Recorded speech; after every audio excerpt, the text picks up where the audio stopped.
starting, right? Yeah. All right, Naomi, we will start over here again. Talk us through that tough three-setter and your comeback there, today's match. Yeah, today was really tough for me. It just felt like a new experience playing her again after such a long while. And for me, I thought she played really well, and I sort of had to raise my level and kind of go within myself. And yeah, I think you could tell that from watching the match. Any questions in the room? Okay. Yeah, Jeff. Okay. All right, we'll go online. We'll come back to you. Just a reminder to those of you online, if you have any English questions for Naomi, please use the raise your hand function in your toolbar. Courtney, we might start with you when you're ready, please.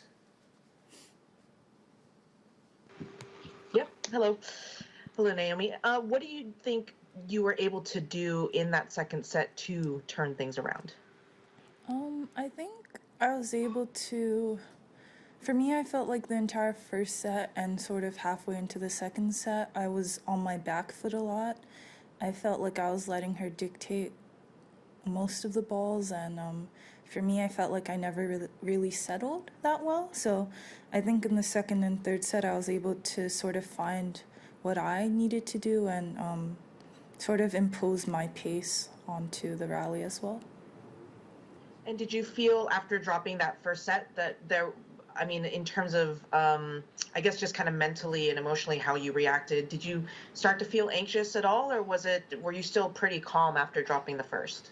I was actually more calm after losing the first set because I felt like, for me, I just wanted to be able to play well, and the biggest concern for me in the first set was winning or losing, but after not playing that well in the first, I just wanted to play well and hopefully push her to a third. So that was my biggest goal in the second, and I was able to do that. And then I just tried to keep it rolling. And then just one more for me, just in terms of getting a test like that, three-setter, against a young player that, like you said, is your age range and everything, and she seemed to be playing very, very well. What does that tell you about kind of where your game is at and just mentality and all that, being able to come through a match like that? For me, I couldn't have asked for a better preparation match. I think it was very different from my first round match, and for me, that's something that I couldn't practice. I can't practice a match like this, so I'm very happy with how it went, actually, even though it was long. I think that there are a lot of things that I learned in this match, and for me, I feel like it's nice to play someone like Cornet and then play someone like Boulter because they have two different styles, and that's something that I am going to have to deal with in a Grand Slam setting too, so... David from the Tennis Channel, please ask your question. Hi, Naomi. I'm sorry if you were asked this in your last match, but I'm curious what it's been like to have the opportunity to play in front of crowds again. You had the experience at the exhibition in Adelaide, but in a real match in real conditions, how has it affected your rhythm, and how much have you enjoyed the atmosphere? For me, I feel really happy to be here. I feel very happy to interact with the crowd. I think these are the moments that I was wishing for when I was in quarantine, and even in New York, I really missed seeing people in the audience. So yeah, just to have this this moment is really nice. What extra energy, if any, does having that extra support in the crowd give you, and how difficult was it playing through the U.S. Open especially in a big stadium like Arthur Ashe? You can kind of hear your own thoughts echoing at some points. Actually, in New York, I missed the crowd, but I was able to sort of just focus on tennis. So in a way, it was kind of good for me because sometimes when I play with the crowd, I want to impress them. So I tend to do things that maybe aren't the greatest in the situation. But yeah, the crowd usually gives me a lot of energy because I feel like it's nice to have people watch what you love to do. Thank you. Howard, next question, please. Hi, Naomi. I wanted to ask you about the sort of unusual setup this week with so many tournaments, men's events, women's events, team events. going on simultaneously there, and if it how it might sort of feel different than a regular non-Grand Slam tournament. I don't know if you took a look at the schedule today, but all the people out there, a ton of Grand Slam champions and many others, dozens of matches everywhere. And is the locker room more crowded than it normally would be, outside of a Grand Slam? Yeah, for me, I just feel like this whole situation is a bit unusual because we're at the Australian Open, like where it's being held, but we're not playing it quite yet. But yeah,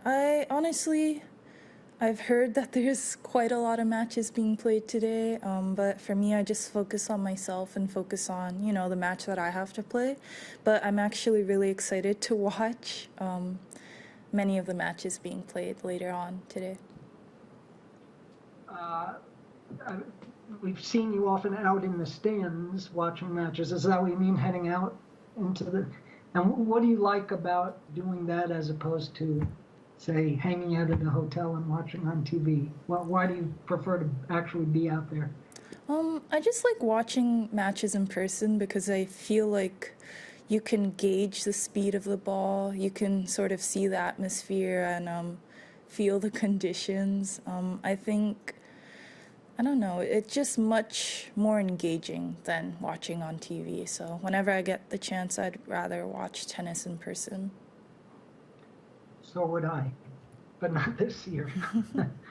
Thanks very much. You're welcome. Okay, Courtney, next question, please. Naomi, on that point, as either when you've been able to watch matches as a player in person or as a fan back in the day going to tennis events, what's the best live match you've ever sat courtside or in a suite for and watched, like from front to back?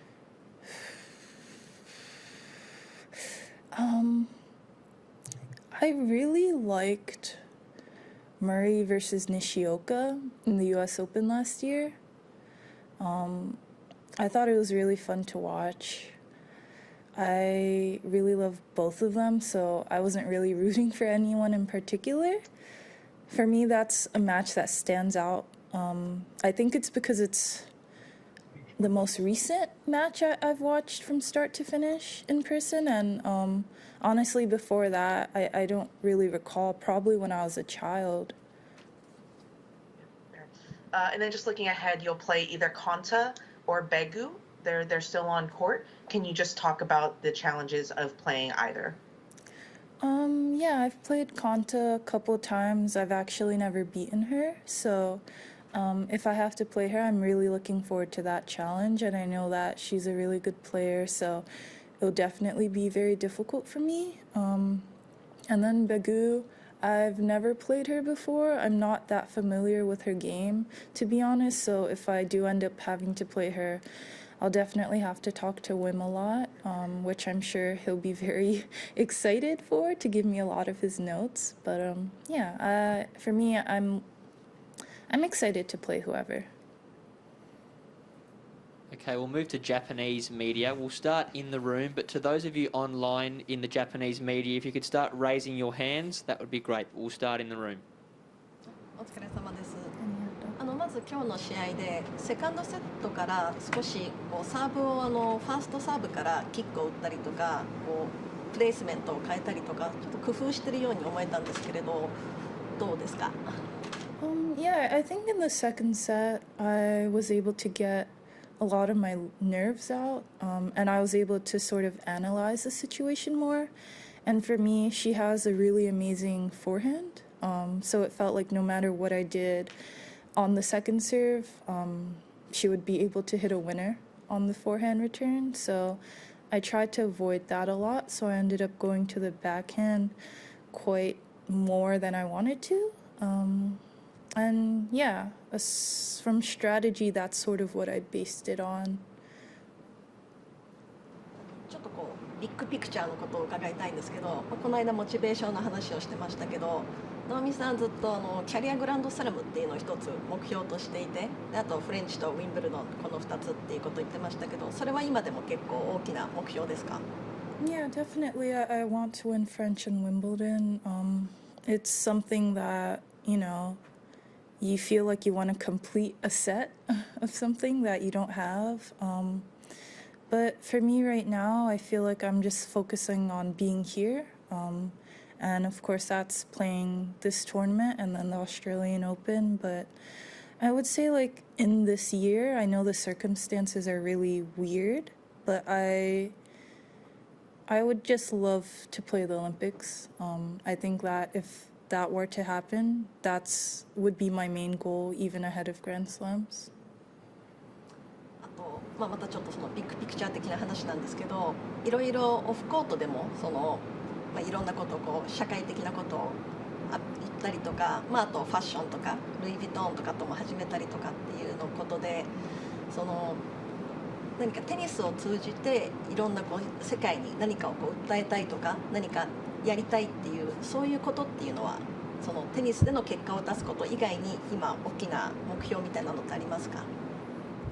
Yeah, for me, I feel like when I was little, I just based my entire existence upon being a tennis player. And I feel like for me, doing various things outside of tennis gives me a balance, and it gives me something. It gives me something to think about outside of tennis. So, if I were to lose a match, I have so many more things to do. So I would say definitely there's a lot of things that I'm thinking about currently, and hopefully I'll keep doing more. What is the biggest priority is outside of the tennis court?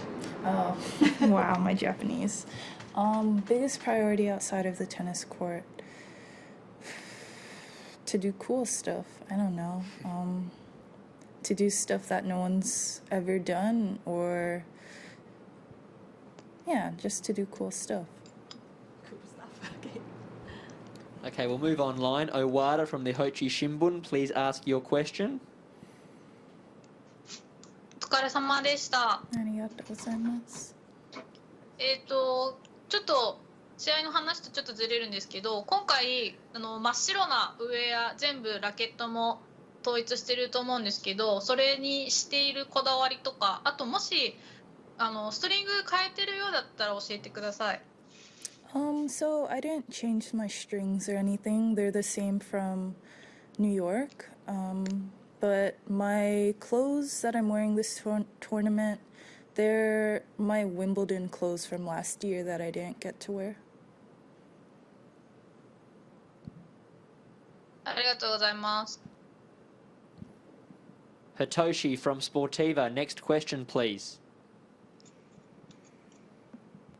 Osaka-san, today, great comeback today, impressive. Thank you. So, テニスの質問ではないんですが、大阪さん漫画とかアニメーションが大好きですよね。はい。で日本では鬼滅の刃っていう漫画がすごく人気なんですけど、アニメもあるんですけど、大阪さんは見たことありますか？でもしあればインプレッション教えてください。So I've watched Demon Slayer. For me, it's one of my most favorite anime and manga. Really? Yeah, I was really hooked on it, so I made my mom start watching it, and she really likes it too. And for me, I feel like it's a very interesting anime to watch. So then I just started reading the manga when I ran out of the episodes. So I finished it, and yeah, I really liked it. ありがとう。 Naomi, thank you for your time. That concludes our press conference. Oh, thank